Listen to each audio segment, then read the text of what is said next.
Beaucoup blâment ce film d'être difficile à comprendre. Selon quelques-uns, les images empêchent d'entendre les paroles, à moins que ce ne soit l'inverse. En disant que ce film les fatigue, et en érigeant fièrement leur fatigue particulière en critère général de la communication, ils voudraient d'abord donner l'impression qu'ils comprennent sans peine, qu'ils approuvent presque la même théorie quand elle est seulement exposée dans un livre. Et puis, ils cherchent à déguiser en un simple désaccord sur une conception du cinéma, ce qui est en vérité un conflit sur une conception de la société, et une guerre ouverte dans la société réelle.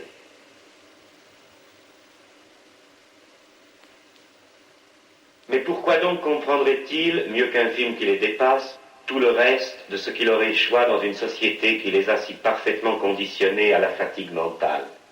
Comment leur faiblesse se trouverait-elle en meilleure posture pour discerner, dans le bruit ininterrompu de tant de messages simultanés de la publicité ou du gouvernement, tous les grossiers sophismes qui tendent à leur faire accepter leur travail et leur loisir, la pensée du président Giscard et la saveur des amylacées?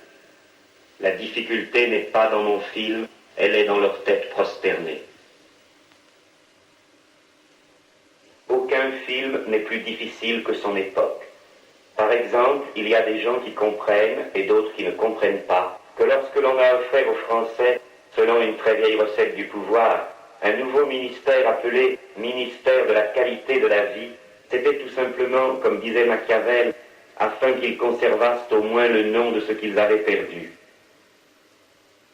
Il y a des gens qui comprennent et d'autres qui ne comprennent pas que la lutte des classes au Portugal a été d'abord et principalement dominée par l'affrontement direct entre les ouvriers révolutionnaires organisés en assemblées autonomes et la bureaucratie stalinienne enrichie de généraux en déroute.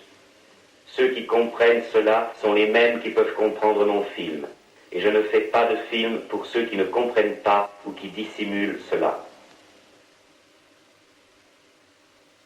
Si tous les commentaires proviennent de la même zone polluée par l'industrie spectaculaire, ils sont, comme les marchandises d'aujourd'hui, apparemment variés. Plusieurs ont affirmé qu'ils étaient enthousiasmés par ce film, et ils ont vainement essayé de dire pourquoi. Chaque fois que je me vois approuvé par des gens qui devraient être mes ennemis, je me demande quelles fautes ils ont commises, eux, dans leur raisonnement. C'est généralement facile à trouver. Rencontrant une étrange quantité de nouveautés et une insolence qu'ils ne peuvent même pas comprendre, des consommateurs d'avant-garde, ici, cherchent à se rapprocher d'une approbation impossible en reconstruisant quelques belles étrangetés d'un lyrisme individuel qui n'était pas là.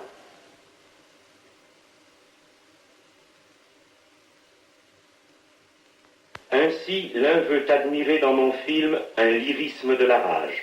Un autre y a découvert que le passage d'une époque historique comportait une certaine mélancolie.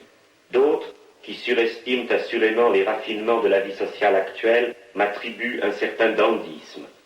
En tout ceci, cette vieille canaille d'époque poursuit sa manie de nier ce qui est et d'expliquer ce qui n'est pas. La théorie critique qui accompagne la dissolution d'une société ne s'adonne pas à la rage. Et moins encore aurait-elle à en exhiber la simple image.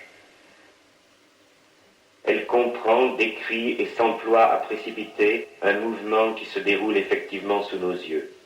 Quant à ceux qui nous présentent leur pseudo-rage comme une sorte de matériau artistique venu à la mode, on sait bien qu'ils ne cherchent par là qu'à compenser la souplesse, les compromises et les humiliations de leur vie réelle, en quoi des spectateurs n'auront pas de mal à s'identifier à eux. L'hostilité est naturellement plus grande chaque fois que s'expriment sur mon film ceux qui sont politiquement des réactionnaires.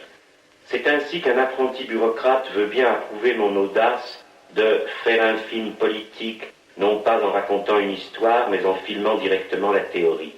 Seulement, il n'aime pas du tout ma théorie. Il subodore que, sous l'apparence de la gauche sans concession, je glisserai plutôt vers la droite, et c'est parce que j'attaque systématiquement les hommes de la gauche unie. Voilà précisément les vocables exagérés dont ce crétin a plein la bouche.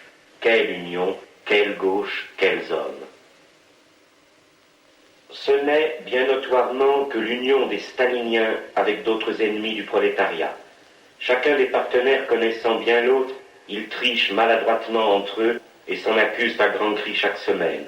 mais ils espèrent pouvoir encore tricher fructueusement en commun contre toutes les initiatives révolutionnaires des travailleurs.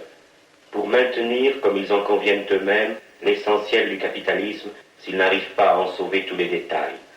Ce sont les mêmes qui répriment au Portugal, comme naguère à Budapest, les grèves contre-révolutionnaires des ouvriers.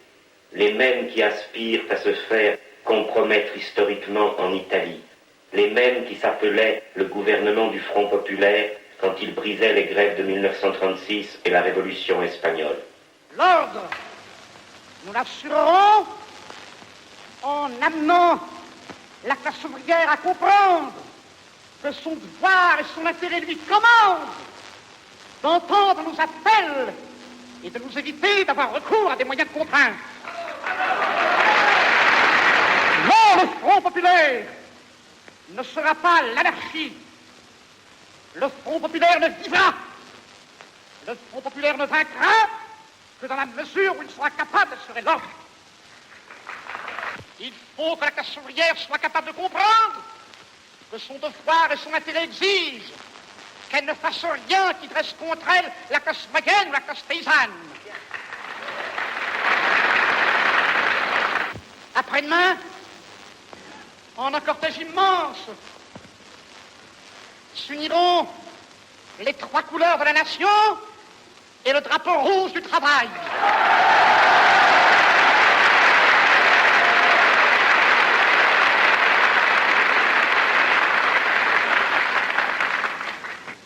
En ce 14 juillet, fête de la République, fête du prolétariat, nous demanderons au peuple de Paris de veiller sur sa victoire d'avril et de mai.